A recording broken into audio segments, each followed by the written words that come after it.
Tonight I'm going to begin by reading a letter that I wrote many years ago to the mayor of the city of St. Louis.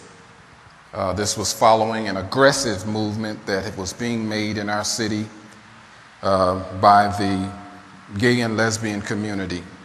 And I'm not saying these things to bash anybody that's gay. I'm not a hater. I'm not a homophobic, and all the other phrases that people have come up with to describe anybody that happens to disagree with that lifestyle. One thing that bothers me in this world, in this nation in particular, is that all of a sudden there's a problem when someone disagrees. And the Constitution and all of the rights that we have as United States citizens does not ever negate and take away my right to at least express my opinion. And when I express my opinion, it is not an automatic sign of hatred.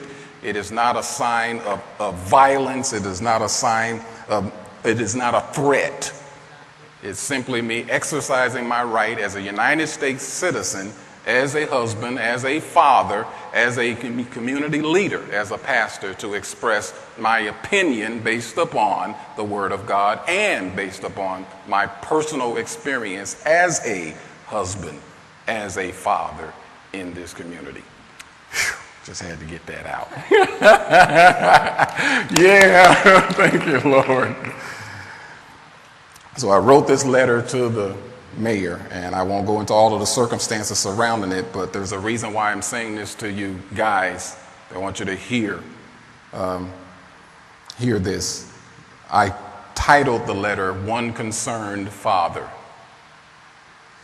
To our honorable mayor, today I am one parent, member of a local church, and a representative of an aspect of Black America that has been silenced for too long. In our church, and I was talking about our church back in St. Louis, there are over 70 African American families composing households with both parents in the home, as well as an endless stream of single parent mothers who are fighting for their fatherless sons and daughters. We have been told as Christians that we cannot impose our views in public forums, public schools, or discuss political issues in our church. We were told that if we wanted to teach religion, then build your own schools. If we were against abortion, then just don't have one.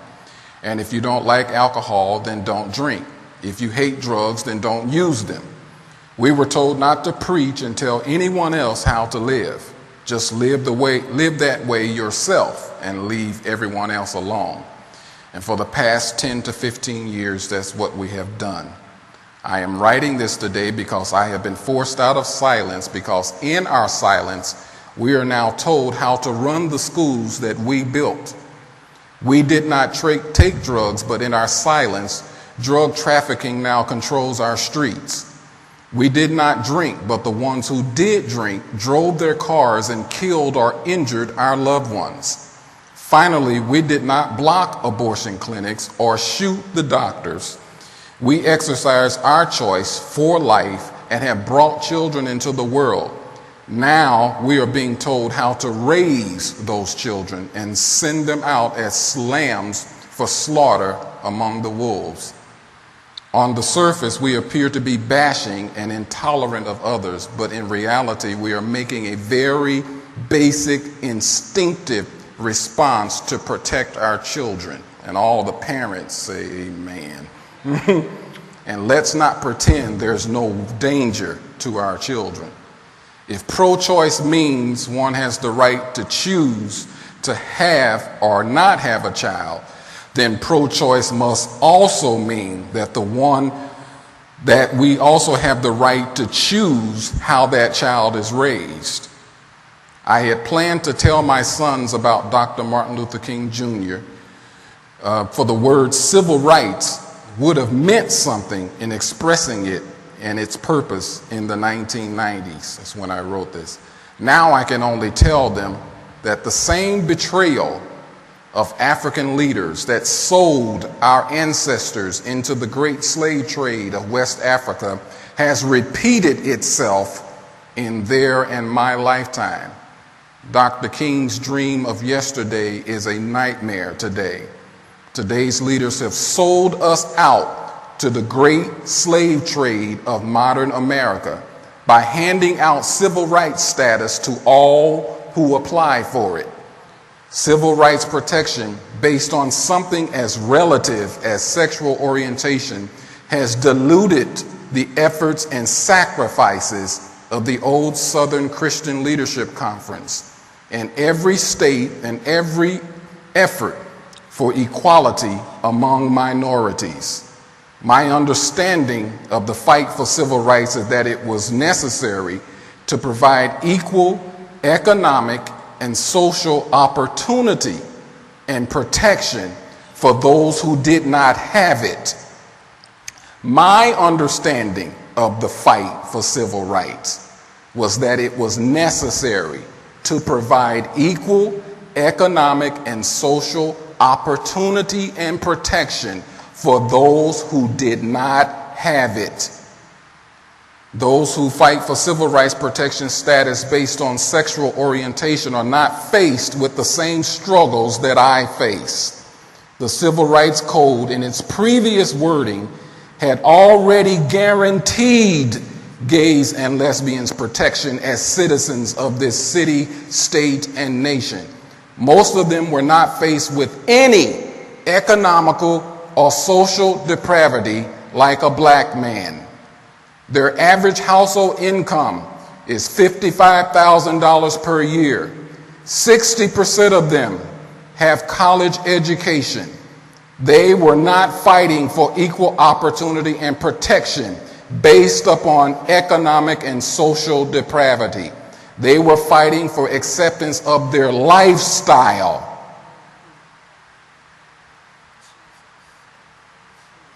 Civil rights has never been a mere battle for acceptance of a lifestyle. As a black man, I never asked for any acceptance of my personal lifestyle. I didn't ask for I asked for equal social, economic, and political opportunity. You did not have to accept my skin, my wife, my career, my habits, my vices. But you had to give me a fair chance on the economic and social ladder. Now that civil rights has been reduced to the right to express one's sexual orientation, the genuine fight of civil rights in this nation will never again be taken seriously. No company will have to hire me. A white lesbian female can fill the quota. No small business loans will come to me. A Japanese homosexual can meet the bank quota for minority loans. This is actually happening in our city right now. How can I be promised protection and opportunity and then have it snatched away from me in the same law? The answer, just provide the same protection and opportunity to another group of people who have the economic and political power to overrun anyone who stands in their way. And what will we do when sexual orientation includes the child molester and the rapist who says, this is my civil right because this is my sexual orientation? Yet that is not my reason for writing this. After saying all of that, I said, that ain't the reason why I wrote this.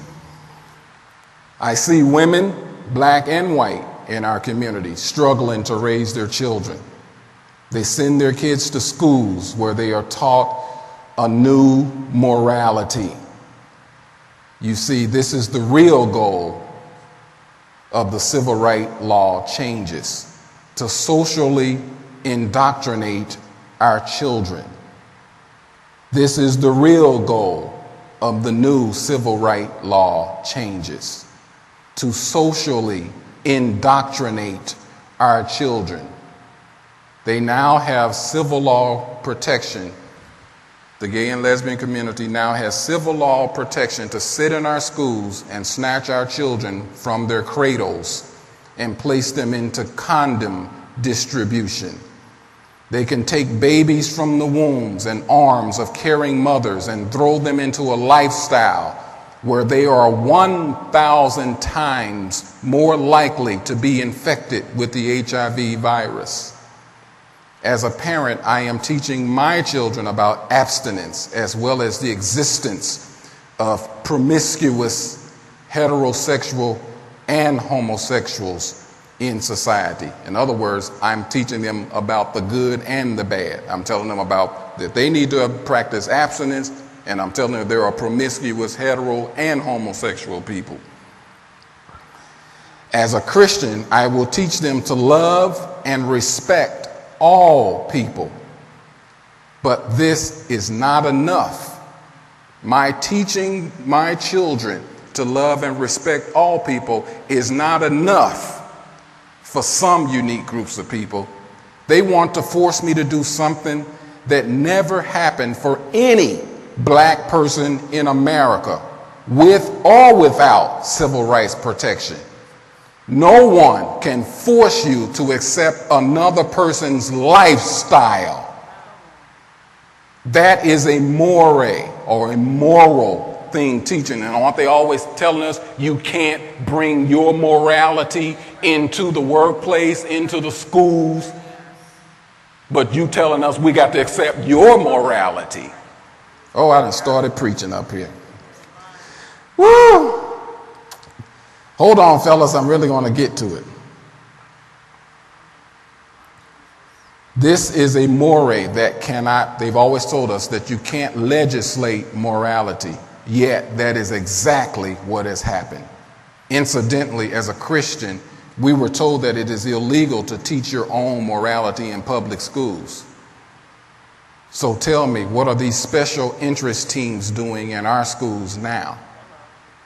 We were told that the mayor, and this was in particular in St. Louis, so this is really dated. We were told that the mayor does not want to be a part of something that will bring him down.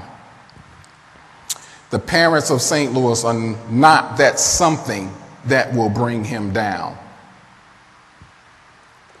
When we presented this, we had a sit-down talk with his representative, and he told us that the mayor was not going to listen to us because he didn't want to be a part of something that was going to bring him down. So when I wrote this letter in response to that meeting that he would not have with us, they made us talk to his assistants. That's why I made this statement. The parents of St. Louis, and the parents really I can say all over this country, we're not that something that's going to bring you down. I can say this to any politician that might happen to ever view this video. We ain't the ones that's going to bring you down. It may not matter now or 40 years from now, but one day history will tell how African Americans sold their own into slavery, and African American leaders repeated the deed in the 1990s. I don't know if you guys are aware of that. Sometimes when you get some certain teachings from certain religious groups, in particular the Nation of Islam, where there's strong African American male teaching, and they'll tell you all about the slave trade and about the Europeans and the white people that went into Western Africa, and that here we are on American soil because of the white people. But I want you to understand, Africa was way too powerful for any Europeans or Spaniards, anybody else to come in there and just take us out of there. The real history is that we were sold. We were sold into slavery. Our ancestors were traded for guns and liquor, food and crops. We were traded. So it wasn't just the case of some white people went into Africa and took us out. No, we were sold. A few years back, we had a man that came to our church, West African pastor. He got down on his knees in front of our congregation and asked us to forgive him. He said, "You are our brothers, and we sold you." And he said, in Africa, they know the deal. It's only here in America that we don't understand the reality because we let all these crazy groups rewrite the story. But if you go to Africa and let somebody who has history in the West African slave trade, let them tell you they are ashamed. Or still mad. Or angry, yeah. The real deal is that we were sold. Remember the story of Joseph in the Bible? How Joseph's brothers sold him into slavery? We are the same. We were sold into slavery. Not somebody came and snatched us out. No, we were given away, sold away. Why am I saying that? The reason why that's so important, and I'm bringing that point out, is because all of these groups are a part of the re-indoctrination of your mindset. The rap videos, the whole culture in which you guys have grown up in here in America, I'm telling you, it is a lie. It is based on a lie. And when I say these things, I'm not attacking how you dress. I'm not talking about what you wear. I'm not talking about how you talk. I'm talking about when you really stop and think about what are your goals and dreams for your life. They've caused you to build up a lot of your goals and plans and dreams from your life based upon a lie. And that lie was the white man did this to us. No, the reality is our own brothers and sisters did this to us. The same way it is now in African American communities in America right now with all the gang warfare and people shooting each other's cousins and uncles and friends. We just got a call this week, a member in our family, on my brother's who's passed away, his in-law, on his in-law side of the family, a young man got shot this week. And all the craziness going on here in Harrisburg. Ain't no white man coming in here shooting the brothers. When my house got broke into several times as I was growing up in the ghetto in St. Louis, it was nobody white that did it. Hello. Nobody white stole our car. Nobody white broke in our house. It wasn't white men that raped our sisters. It was the same foolishness that was going on 200 and 300 years ago. It's happening right now in our communities. That's the truth they don't want to tell you. So they have you fighting and struggling. Am I saying that racism doesn't exist? No, I'm not saying that. My sons went to work and started working at a temporary service this week, and they done run into some serious racism. So it's not that it doesn't exist. I'm just saying that ain't where your fight is. The fight ain't with the white people who got control or they own the business or they put in high positions on the job. The fight is right in here, brothers. Right in here. That's where the fight is. Because there isn't a single white man, black man, yellow man, no man. His power and influence can stop the purpose of God that he put in you.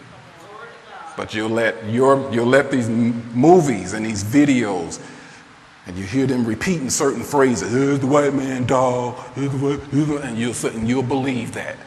And when you run into the real life situations in life, then all that stuff that they said in those videos and in the movies, it gets a hold of your heart. And instead of standing up like a man, you find yourself cowering down and acting like a slave. Giving in to it, just going ahead and taking it instead of standing up. No, you don't have to make no scene. The standing up is not even in something physical. It's in little things, like when that boss is talking to you, you don't drop your head like this. You don't be subservient and walk. It's walk up to him.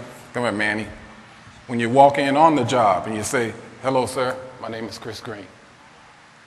Glad to be working eye to eye." That's what he's talking about. You can sit down. See that? That's what I'm talking about. Man to man. Same way y'all do it. Now, when y'all get with each other, brother to brother, y'all don't treat each other like that. Y'all go, hey man, what? Looking at each other's faces. And we're saying, when you get out into the world, it's the same thing. Don't all of a sudden go low and less. I'm lower than them, I'm less than them. No, you're not. Created equal. You may have the power, you may have the money, you may have the influence. Now. But the breath coming out of your body ain't no more special than mine. Your blood ain't better than mine. Your flesh ain't better than mine. Here's the real key. Your spirit, the real you, ain't better than me. We were born in a time and a season in the world in which you just happen to be in power at that time, because there was a time in history. And here's another thing that certain religious groups like the Nation of Islam don't talk about. A lot of times they'll start off talking about African history, and they'll talk about as if though all our history started with slavery. But do you understand, when you read the Bible and you hear about those powerful groups, those Hittites and other ites, them black folks, powerful leaders, world dominators. But they also were heavy into idolatry and witchcraft and sacrificing their babies, burning them alive on altars and sacrificing to demonic spirits. And just like God says, not the white man's God, the God of the Bible, the one who created everything, who has no color. He says, every nation that forgets him, it falls. And it's happened to every single nation. Whether it was a black nation, a Latino nation, an Asian nation, a Greek nation, doesn't matter. The Romans, everybody, every empire that rose up in power and forgot God, they failed. And America is on the same course right now. Wow. Come on, praise God. Yes, Lord. Unfortunately, and this is how media goes and manipulation goes, I fully expect that one day somebody may hear this video and they may even come back and put it on somebody's TV show or something. Y'all know, remember when President Obama was running and they found a video of his former pastor and put it on TV. So you never know where this is going, because I don't know where y'all gonna go. So if the day comes 20, 30 years from now and you're running for president, I want you to already know that your pastor's got this video out on the web somewhere and somebody's gonna play it.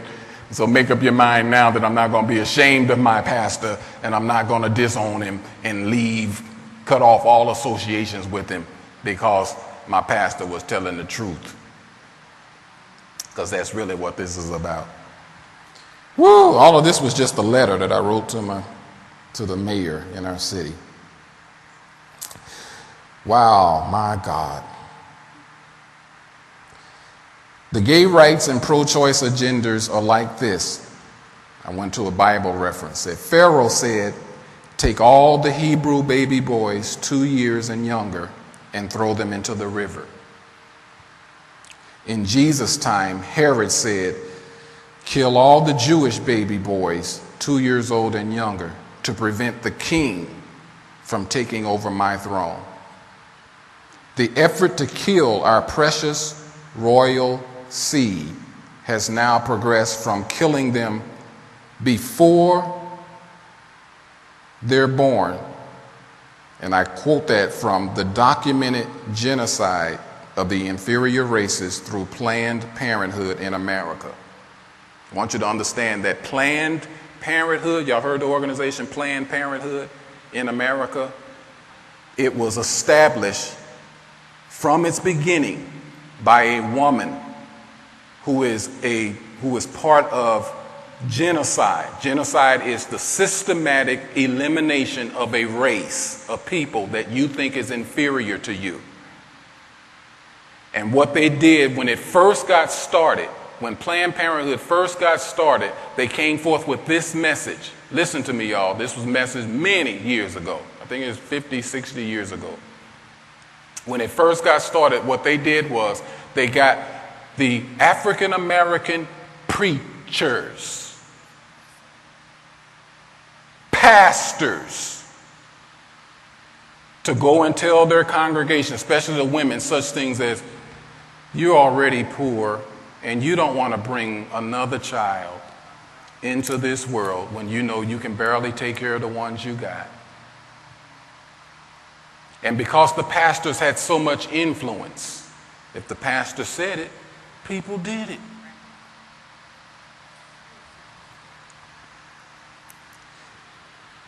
Planned Parenthood's way today, since pastors don't have that influence in America anymore, if the pastor said, it don't go past the four walls of the church now, because churches don't have the influence that they used to have back then. So guess what they did? And you guys have seen their commercials. They get the rap artists to do it, to come on and do Planned Parenthood commercials. The same thing that they were doing before, they're doing it now. And it's the same message. Tell all the young girls, you don't want no baby to stop you from your career and from all the things that you got planned with your life.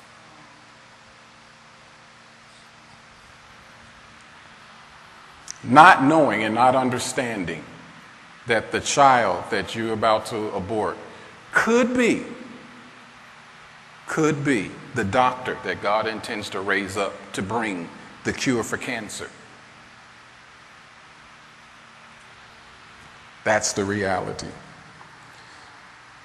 So I just had to bring that out to you, that this is real, guys. There is a real, deliberate, and intentional effort in America. I'm not trying to make this a racist thing, but I want you to understand that when we're talking about this ministry and what we are here in Harrisburg for, it's not just to sit up here in this room on whatever facility God has us in, and for me and Pastor Carol to stand up here and preach messages every week. We want you young people to go out equipped and knowing what you're talking about, so that no matter where you're working, no matter where you're going to school, no matter what you are doing, you don't end up swept up in the tide of this madness, where you're in so much a pursuit for what you want to do with your life. You go and you get married, and then you get pregnant, and then you decide, well, I don't want this baby to mess up my plans. Thus, fulfilling the plan, the continual plan of genocide. Do you know that in America, for the first time, I think it was 2 or 3 years ago, for the first time in America's history, there is now a negative growth rate in the African American community. Negative. We are killing ourselves. Not just by gunshots, violence, with all the dads that are abandoning and leaving. Hello. That's what's killing us. So why am I saying this to you guys?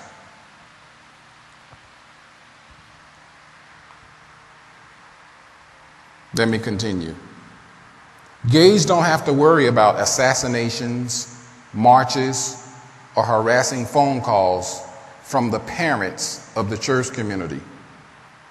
First of all, we love them.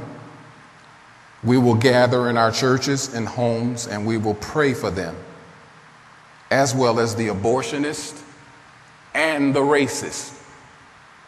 You know why I'm bringing up all three of those groups? Because all of those three groups are contributors in the negative growth rate of our people.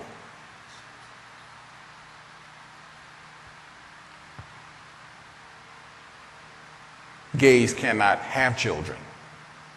There will be no growth rate. Abortionists are killing our children. There will be no growth rate.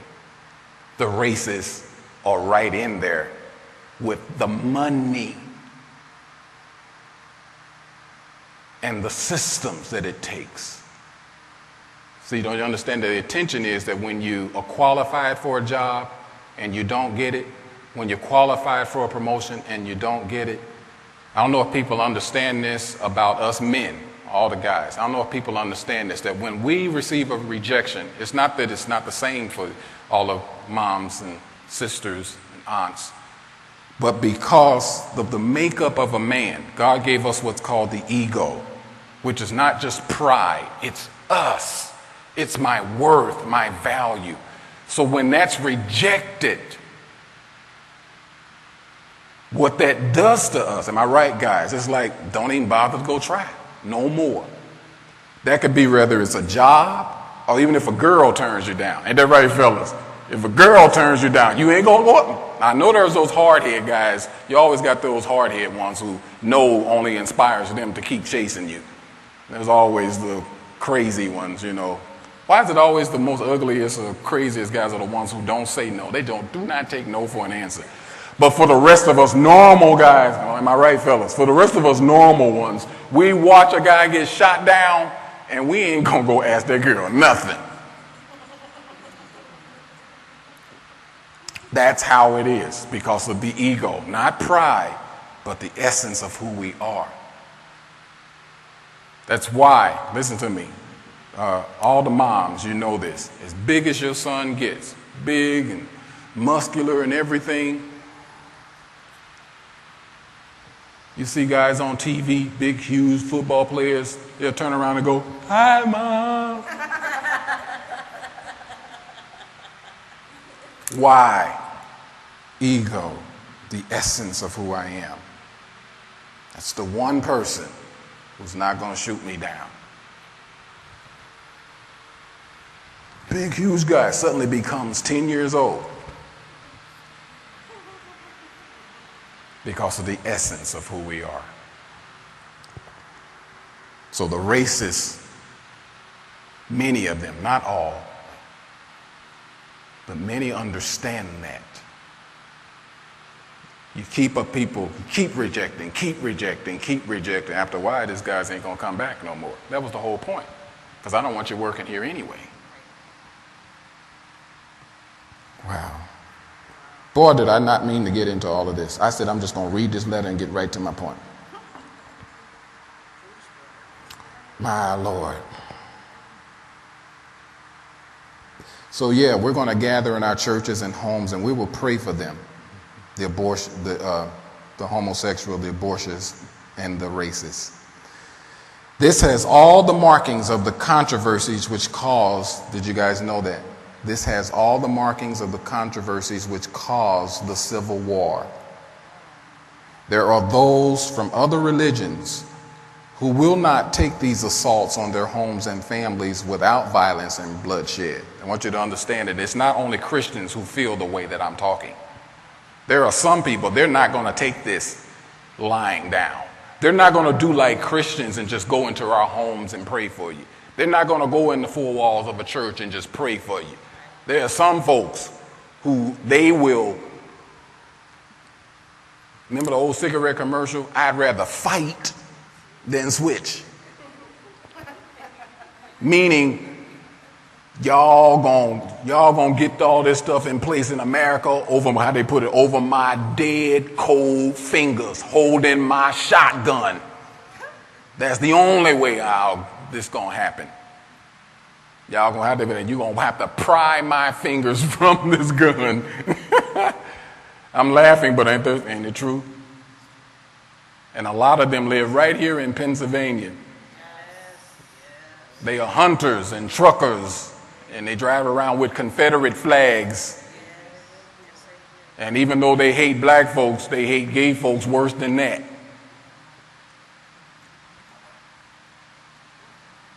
So there are some folks, I hope the politicians and the folks hear us clearly. It ain't the Christians that you got to worry about.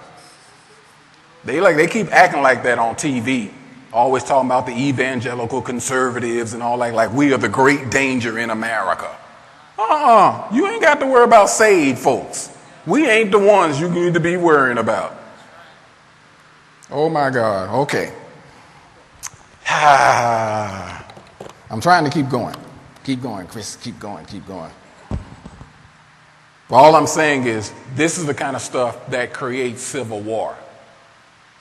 You know those lessons that we went past real fast in high school when they tried to explain what the Civil War was really all about?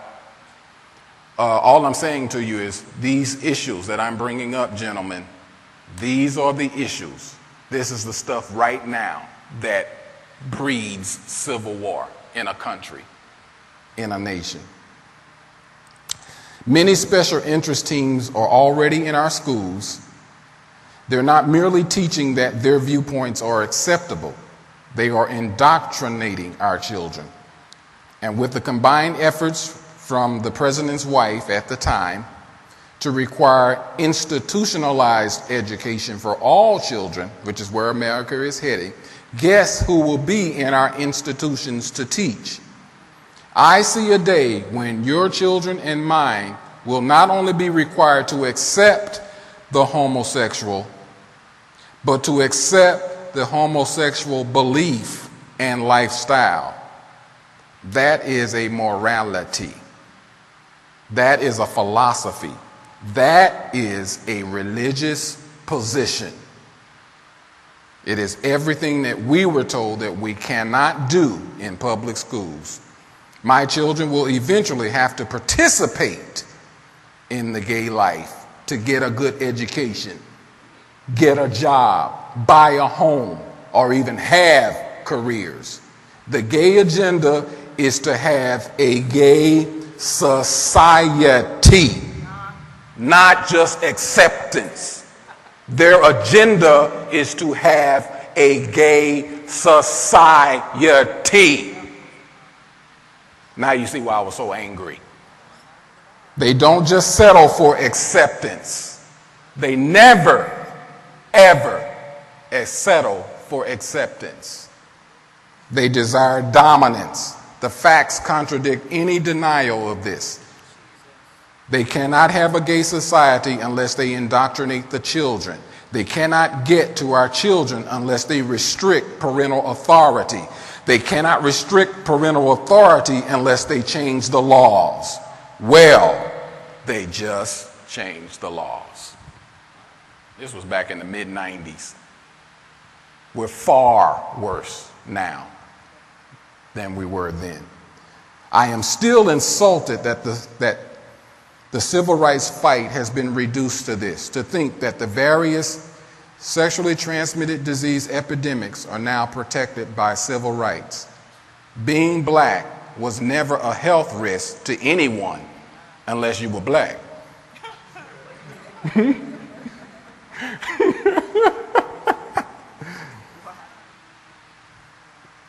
Since when did civil rights come to mean giving all of society the opportunity to share in the death of a people or community? We cannot ignore that this is what particularly the gay community has demanded and been elevated to achieve. Being black never meant that. In fact, I wonder if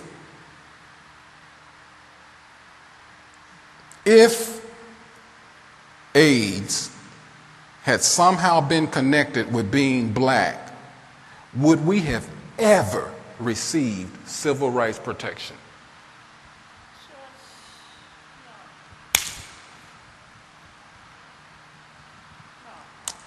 Everybody say, And I ended the letter right there and just signed it, one concerned black father. Oh, Lord.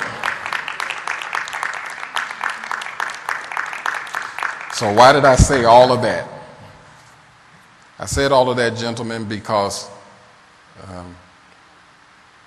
when I became a father, I realized that it was a culmination of many